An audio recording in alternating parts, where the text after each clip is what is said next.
Welcome back to the first I3O podcast.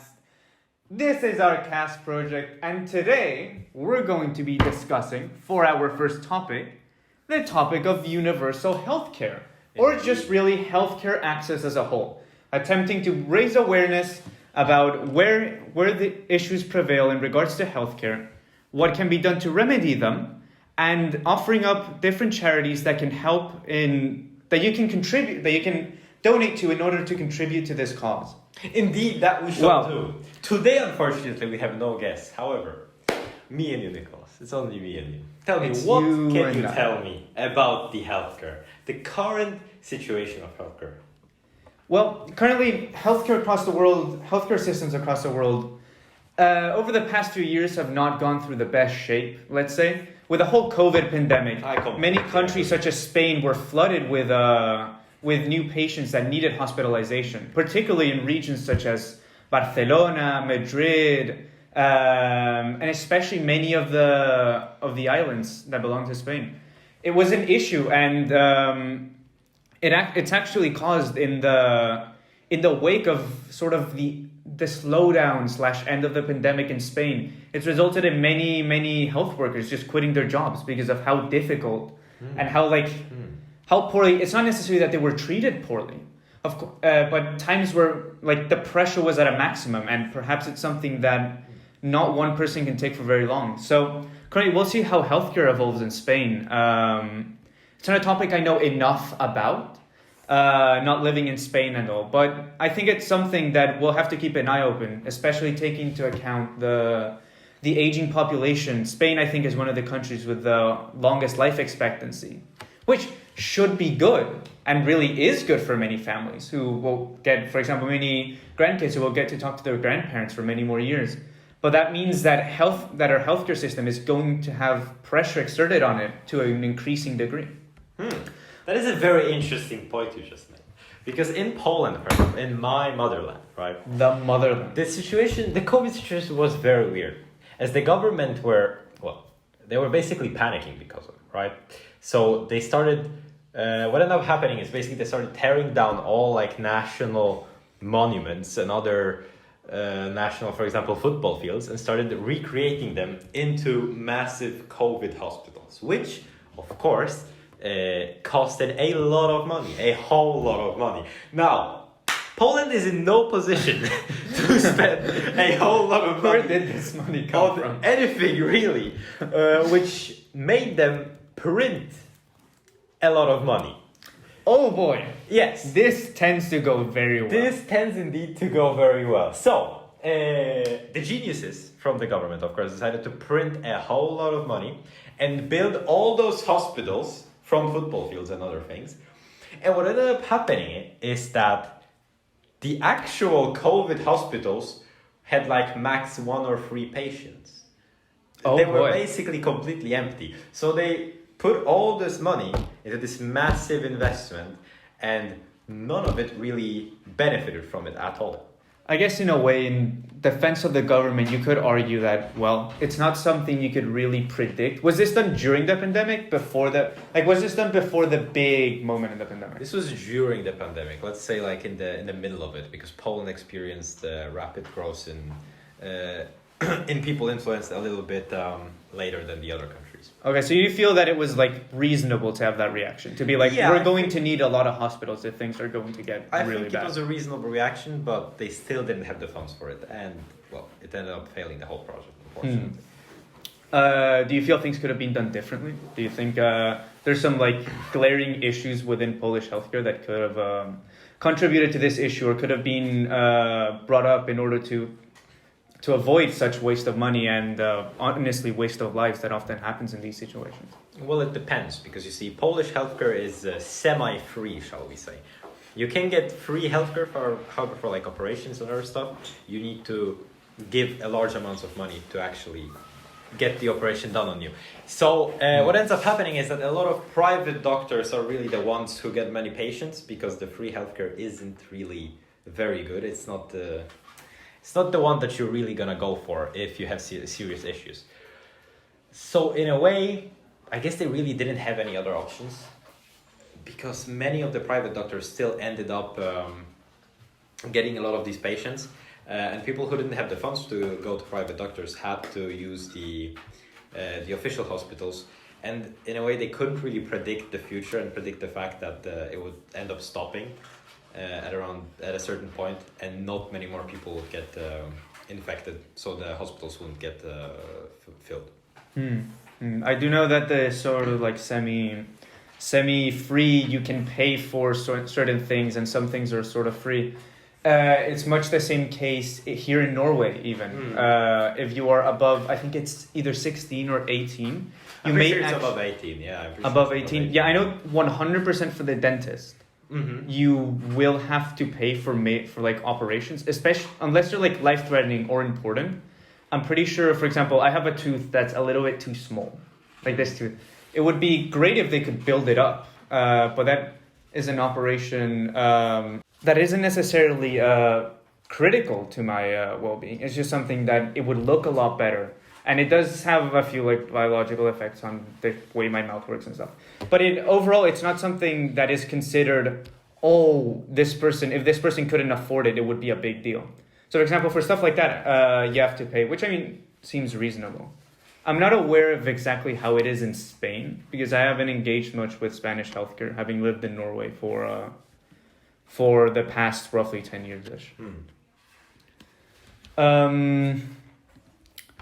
Well, what's your experience with Norwegian healthcare? Would you say it's better than Poland? It depends how you look at it, because I think financially it's better for people living. However, the quality of it kind of varies. It's a bit luck dependent, I'd say, because I've been all over Norway, and I got healthcare all over Norway as well, basically from almost the top of the north to the most south point, almost the most south point in Norway. And I would definitely say that the more south you go, the better the healthcare gets, and the more north you go, the worse it gets. Yeah, you have stories about I'm pretty sure it's because of many different reasons, but one of them you told me about is that the government basically pays additional funds for people who work in the north, since not a lot of people want to voluntarily work there. Yeah, basically, like to sum it up, the way I understand it, once you finish university, the state is willing to pay. Well, for starters, university in Norway is free, mostly. But if you do have to pay for university for some reason, if I'm not mistaken, the government is willing to pay. For you, but then in return, what happens is that you have to pay back the government, obviously. Your options are you can also go to the north and work for a few years.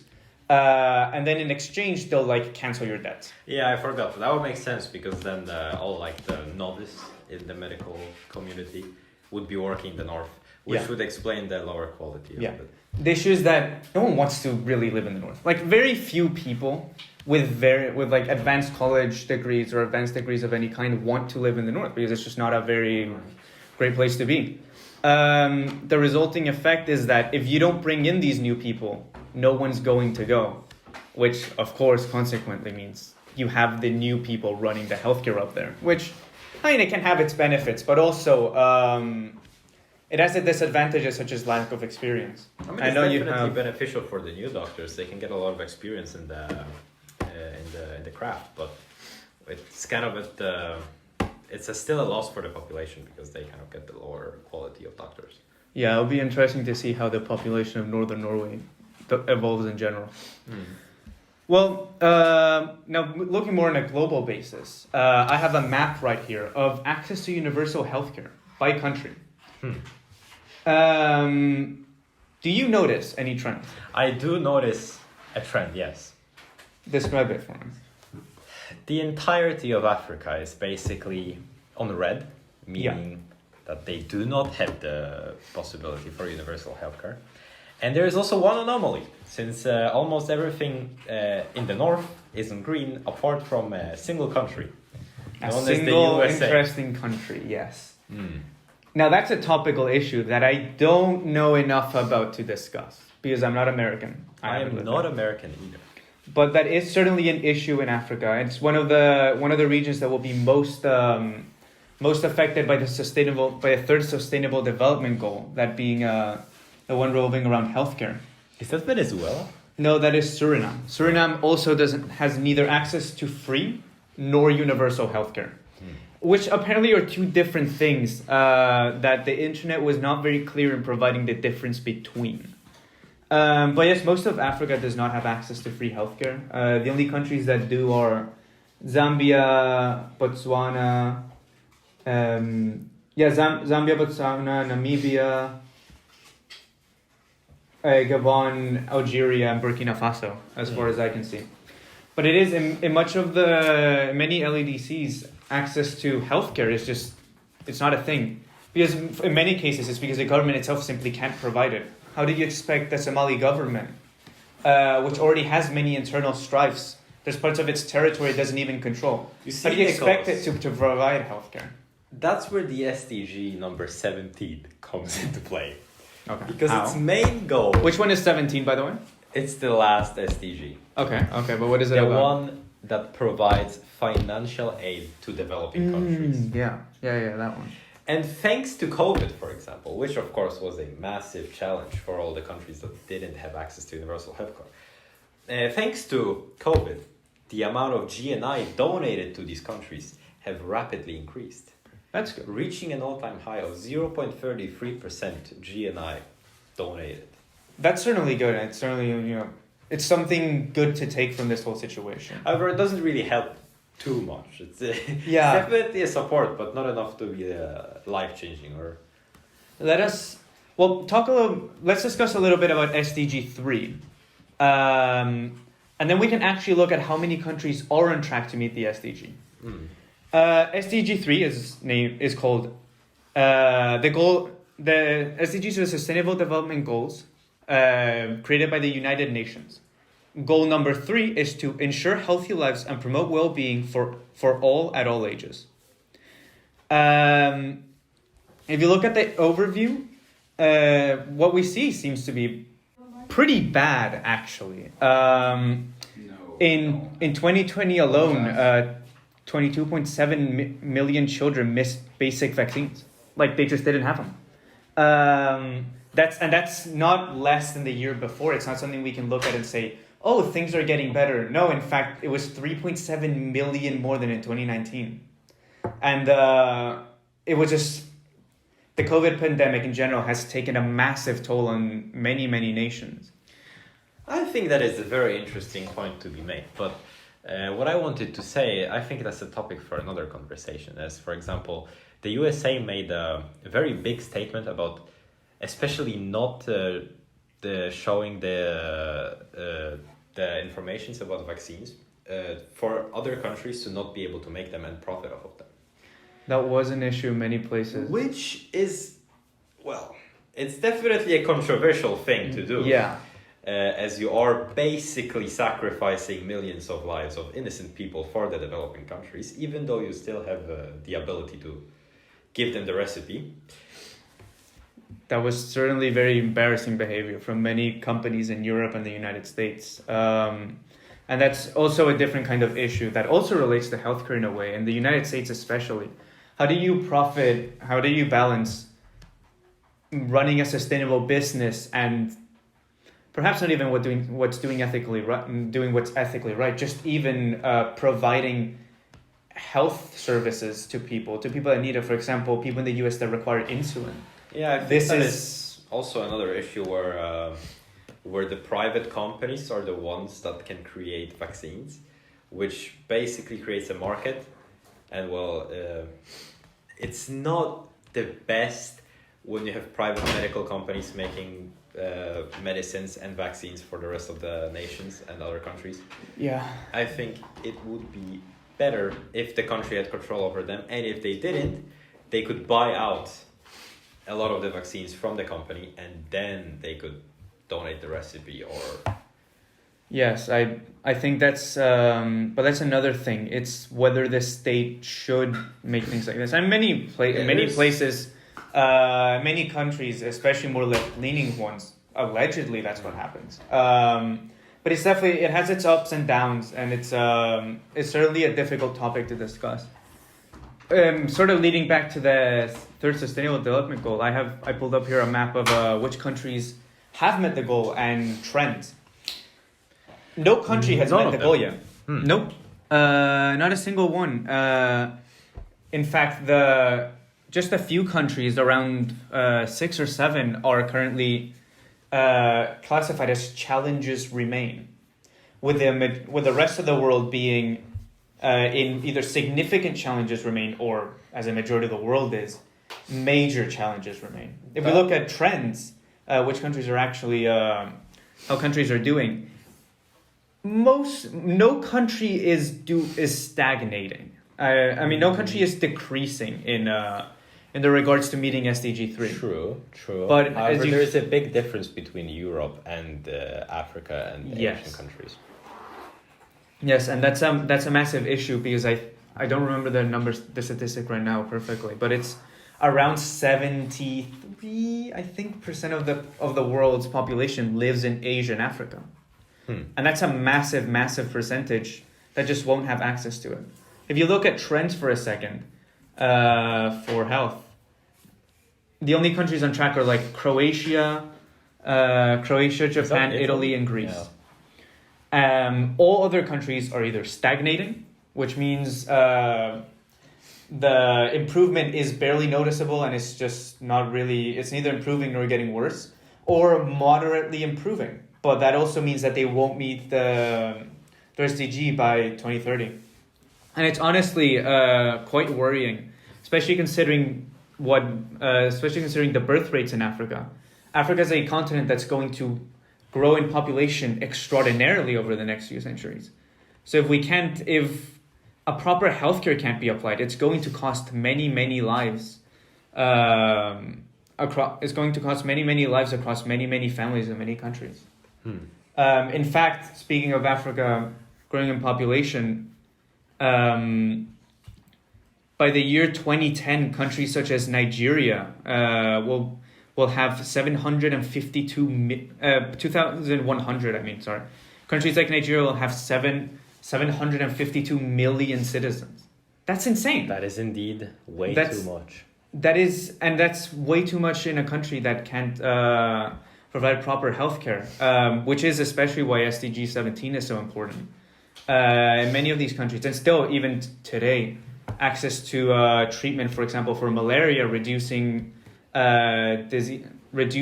or avoiding diseases like HIV was very prevalent in Botswana a few years back. That makes not much sense to me, because how can Nigeria, that's already struggling with basically everything, including food and water, accessibility, how will they be able to reach 752 million people when there will be clearly not enough supplies to supply that amount of population? That is the interesting thing. What happens is, first off, Nigeria is expected to like industrialize more and to gain money of these things like healthcare. Maybe not by 2030 as the SDG asks for, but eventually, hopefully, they will. The issue is that, for example, if you're a Nigerian couple, maybe Nigeria isn't the best example because Nigeria is a country that's growing very rapidly, but because it has a very big pre-existing population. Take, for example, the Central African Republic. If you're a couple in the Central African Republic, you want to have as many children as possible because there's a good chance that many of them just won't live to adulthood. And the issue in many of these countries, and we had the same issue in Europe before industrialization. In many of these countries, once you're old and you can't fend for yourself, you have a problem. Because you either have someone that will take care of you and will address all the issues that come with old age and come with the inability to provide for yourself, or you'll die. You'll just die. You'll die on your own. True. But the population will still be growing, which that is interesting to me. Yeah. For example, you have 7 children, and 3 or 4 of them die. You still have 3 or 4 children that are alive. True. And that's still a very large population increase. Really, the best way, and this also causes problems for the country, as you mentioned. It oversaturates access to supplies. It creates issues with access to food. It's a and it also exacerbates issues with healthcare. Well, this was a really interesting topic to talk about, wasn't it, Nicholas? Yeah. Before we go, though, I think we should probably recommend some charities you can donate to. If you feel like you have some leftover cash that you just want to pass over for the cause. Everybody's got that leftover cash. Our first example is, and by the way, our source for charities here is called Transparent Hands. They put themselves as the first charity you should donate to. There's obviously a conflict of interest, but they seemed like a pretty good source in regards to charities you should donate to. Well, reading out straight from their website, Transparent Hands is in first position in our list of top 5 charity organizations providing free medical care to people in need. Transparent Hands is a non-profit organization which is tackling this major healthcare issue of Pakistan with the help of fundraising through its unique crowdfunding program. Transparent Hands conducts the surgeries of deserving patients free of cost at private hospitals with the help of donations and charity. Donors from all over the world can use our online crowdfunding web portal if they wish to donate. You can select any patient, fund the surgery, and receive regular feedback and updates until the patient is recovered completely. Why you should donate them? You want to save lives and lives of people by donating for their surgical treatment. You need complete transparency of where your donations charity go. That is what Transparent Hands offers you. Second on the list, we have the International Medical Corps. The International Medical Corps is a global humanitarian nonprofit organization dedicated to saving lives and relieving suffering through healthcare training and relief and development programs. Established in 1984 by volunteer doctors and nurses, International Medical Corps is a private, voluntary, non-political, non-sectarian organization. On third, we have Save the Children Australia. Save the Children is a member of the Save the Children Association, registered in Geneva, Switzerland, a group of 30 organizations sharing a global vision and strategy for improving the lives of children worldwide. A large part of Save Children Australia's work is responding to emergencies in Australia and overseas, providing humanitarian aid, water, food, shelter, temporary learning spaces, and emotional support for children. Obviously, this is just Save the Children Australia, but Save the Children is a far wider organization, as I mentioned, that you can choose between to donate to. Now, moving on to our last charity. Child Cancer Foundation. The Child Cancer Foundation is a New Zealand-based charity that offers support to children with cancer and their families. It has a high profile through public fundraising events. How they help? Child Cancer Foundation provides strength and comfort to families, parents, and children impacted by child cancer. They give personalized support to each family through a one-to-one connection. They help with big things like emotional, social, and practical support, but also the little things they have probably never even thought about. They provide strength in times of doubt, comfort in times of sadness, and celebrate times of joy. Every family is different, and so is the support they receive. Again, this is a New Zealand based organization, but we recommend you to go out, and if you're not convinced by any of these, for example, if you wanted to target a specific area, Southeast Asia, Africa, or even just your local area and to campaign for free healthcare, you should look at local organizations, or we recommend you to look through your own charities. Of course, always be aware to make sure the charity is good and is reliable. All right. With that said, was the end. Well, let's play the outro music and we'll see you next time.